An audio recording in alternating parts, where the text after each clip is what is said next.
with you guys real quick on a quick market update.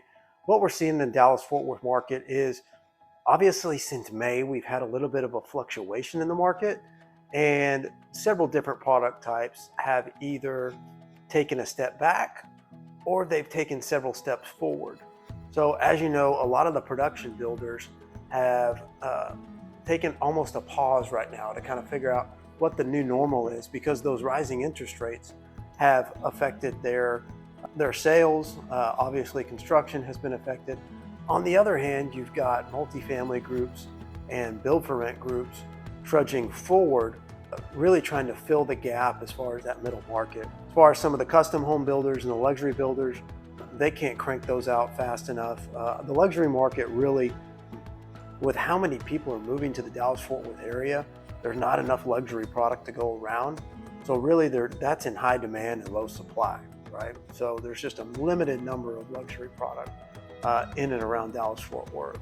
As far as land is concerned, we're really seeing that the land market is very, very healthy still. Although really your marketing efforts have to go to different product types, right? Because medical office is doing well. Office has kind of lagged behind a little bit with the population growth and with some of the corporate relocations. That's picked up a little bit. A lot of the older product is having a little bit of a hard time struggling, but with the newer product coming online, a lot of what the tendency looks like is sometimes they will downsize space, but they will pay a higher rent just for location, amenities, and kind of repurpose that whole office experience, because people are partly working from home and then partly commuting. So what does that world look like, post-COVID? So we're still trying to understand that a little bit, but for the most part, we're seeing a lot of development still occurring. Some contracts have taken a pause, but if you recall, if you were involved in real estate in the beginning of the pandemic in 2020, a lot of the lenders ended up pausing. A lot of the contracts that we had or deals we had under contract had to have multiple extensions in order for some of those loan commitments to be finalized and for some of the internal investment committees and things to go ahead and bless sites to go ahead and move forward to close, because nobody knew what was going on. So the whole world took a pause for, 90, almost 180 days. And a lot of those closings ended up just being pushed out a little bit. That's kind of what I feel like what's happened now since interest rates started raising. Now we're starting to get used to a little bit of a new normal. With land, there's just a lot of these lagging indicators because land takes a little bit longer to close. So we pulled some data from the MLS that we wanted to go ahead and share with you guys. But this kind of gives us a whole picture of what's happening in Grayson and Collin County, which includes cities like Plano, Frisco, McKinney, Anna, Melissa, Sherman, Howe, Van Alstyne, Prosper, Celina, and those types of cities right now, because that's kind of more of our ballpark fairway and up and down those 75 and tollway corridors. But let me go ahead and kind of share with you guys what we had pulled for the month of August. So total inventory compared to August of 2021 is up 17%. We didn't have a lot of inventory last year, and it was really tough to find sites. Now there's a little bit more inventory, obviously, with a 17% increase, but however, that's 8.5% below our rolling 5-year average. So we still don't have a ton of inventory, and we still have a lot of demand, and we still have a lot of population growth. So that's really bodes well for the land market and those values. As far as sales volume compared to this time last year, so August of 2021 compared to August of 2022, we're actually down 27% as far as total sales volume, which tells me a little bit about that pause in the market that I talked about since May. That's kind of been trending downward a little bit. We had a really, fast start to the year. We had multiple transactions that were very large in scale, especially in March. We had a huge amount of sales volume, but that started kind of trending down once those interest rates went up, just because of the fact that a lot of the developers come in and they have to rewrite their pro forma and they have to underwrite it in a different way because construction costs and interest rates went up, right? So we're starting to see a little bit of the sales volume decrease this year, but so compared to the average since 2017, right? For the month of August, we're still up 44% from that average. So that just tells me that we're still in a very, very, again, healthy market. We're just a little bit different than last year, which last year, along with 2020, was a little bit of an anomaly, right? So just trying to understand those in the new normal. So days on market are actually really low.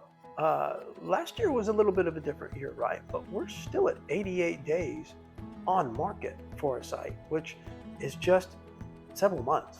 That's 3 months, which is actually down 50% from, again, that rolling 5-year average. I always like to look at the previous years to see where we compare, and we're really sitting in a very, very good spot. It doesn't take that long to put a site on the market and sell and get it under contract.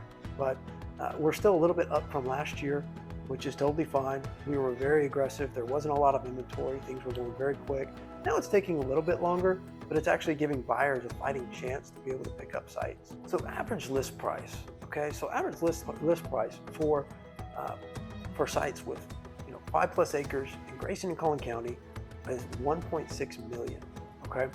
So that's actually up 20% from 2021, this time last year. But however, with those list prices keep going up and up and up, we saw buyer expectations take a change with those rising interest rates. So we're actually 20% down on list price since July of this year, but we're actually up 20% from August of last year. So we're really kind of finding that new normal. I think what's been happening is, in order to stay ahead of the market, a lot of these sellers have wanted to put themselves in a situation where they didn't want to underprice a site because they wanted to get the highest amount possible in the quickest amount of time, right? Well, now that new normal is kind of settled in, we're starting to kind of figure out what that new list price is, which is still more than what it was last year, still more than what it was in 2020. So if you held land in 2019 and 20 and 2021, you're making money. It's just trying to find that new normal within the market. So we're a little bit down from July of this year, but we're still massively up from last year. And that kind of gets me into what the average sales price in August of this year is, right? So average sales price is actually $1.2 million, which is 40% more than what it was last year. So that tells me that the values have gone up exponentially. And again, like I talked about, we're going to see it's going to be a lagging indicator on what's going to be going on further down the road with land, because they take a little bit longer to close. However, for most part of this year, you were getting 100% of your list price. In August of this year, it's changed a little bit. And like I said, buyer expectations and seller expectations kind of meeting each other a little bit, because transactions were closing within 90% of the original list price as opposed to 100%. So we're kind of back to that normalization. It's usually between 90 and 93% of a sales price that a lot of these transactions are closing, at least according to the MLS data, right? So that's kind of where we are sitting in the market. Again, I think the home building will end up coming back. You just need to mitigate risk, understand what the market is. We still don't have a lot of inventory. We're still under 6 months of inventory for single family resale homes. So we've got population booms. We've got population growth here in the DFW area. We don't have enough homes. We've got all these jobs being created. So it really is a perfect storm to be in this market, along the smile states, right? So we're right dead in the center of where all the activity is. We just got to figure out what the new world looks like as far as post-COVID, new interest rates, this low inventory environment. The lending standards are still really, really tough. Back in 2008, 2009, when the Great Recession hit, lending standards were just open door. Pretty much if you had a pulse, you could get a loan. So lending standards are really tough. So a lot of those buyers are kind of being pushed back out of the market a little bit, being turned into renters. So that's actually being, that's a hot product that is now really hitting the ground running, because there's not enough homes to go around right now for how many people we're getting in DFW. So if you have any questions about land, or if you have any questions about the market, feel free to give us a call. We'd like to update you as much as possible on just market statistics, and make sure you're fully informed about what's going on in the Dallas-Fort Worth market specifically, and within that land segment. But Hope all is well, guys. Give me a holler if you ever need anything. Again, Josh Bryan, Bryan Haggard Land Group. Take care. Bye-bye.